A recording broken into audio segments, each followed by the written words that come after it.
Pessoal da VGBR, estou aqui com o Brian.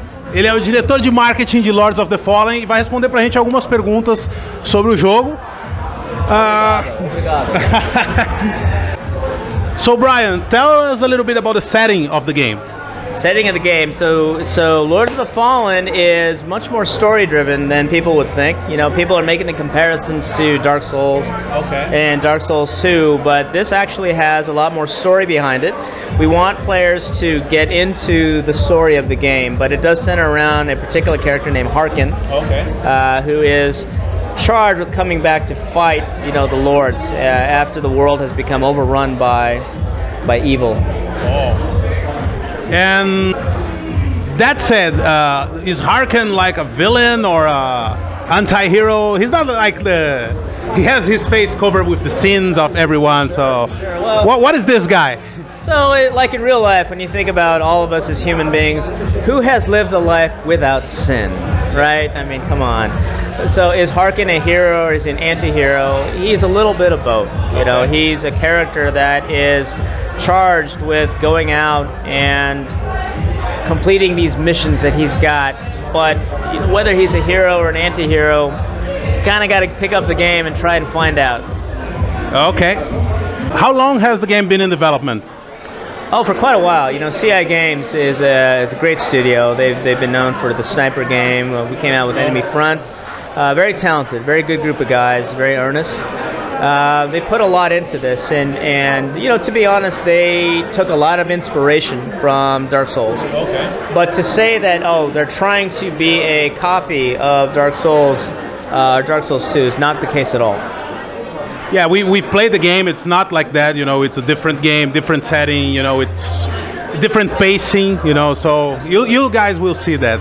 Since this game is much more focused on the single-player campaign, how long can we expect the campaign to last? Well, any hints? Yeah, absolutely. We think it'll be about a 20 to 30-hour campaign. It's not as long as Dark Souls, but what we like to say is, you know, you've got a game like a Skyrim that is very story-driven, very casual for many people to enjoy, and it's a fantastic game. And you've got Dark Souls 2, which is kind of the opposite end of that spectrum. Incredibly challenging, very opaque. Not a lot is explained to you. It's very much for a hardcore, you know, gamer who wants a challenge, a very cerebral gamer.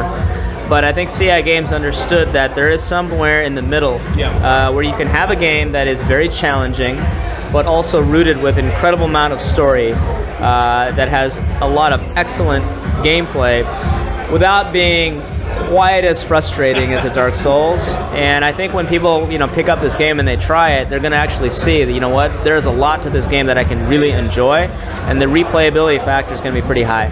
But it's difficult. I've tried the demo 3 times and couldn't beat it yet. Yeah, I have to still. Yeah, you're right. You're right. And I'm sure you're a total fan, so you know about the rolls and the backstabs. Not all those things that worked in a game like Dark Souls are necessarily going to work in this game. So in a way, it is easier to pick up. It is hard to master, like Dark Souls. But like I said, you may not be breaking quite as many controllers, you know, with Lords of the Fallen as you did with Dark Souls. That's true.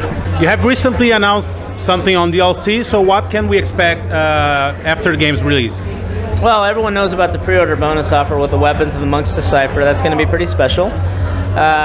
Everyone wants to know what's coming with DLC, and you know, what do we got? I would say this for the fans is we don't want to reveal too much detail right now, but I think they can expect that if they enjoy the game and they like the story and they like kind of the areas, that they can expect something new and something that they have not yet seen from that game when it comes to the DLC. So I think they'll be pretty satisfied with what comes out. Okay, for our Brazilian fans, we are VGBR, Video Games Brazil. So is the game in Portuguese? It's subtitles only on voices as well? What can you tell? We love people in Brazil. We love the gamers. We understand how important it is to localize. We do. So yes, the localization in the game is going to be there with regards to subtitles. But the game itself is not a very talking-driven game. There's not a ton of dialogue. So for the most part, it won't be too difficult for the folks of Brazil to be able to follow and really understand all the nuances of the game. Awesome, man. thanks for your time. Thank you very much. And thanks for inviting us here, and we'll see you at BGS. You guys are fantastic. Thank you very much for the time. Much appreciated. Valeu, pessoal do RBR. Continua acompanhando a cobertura da BGS 2014. What he said.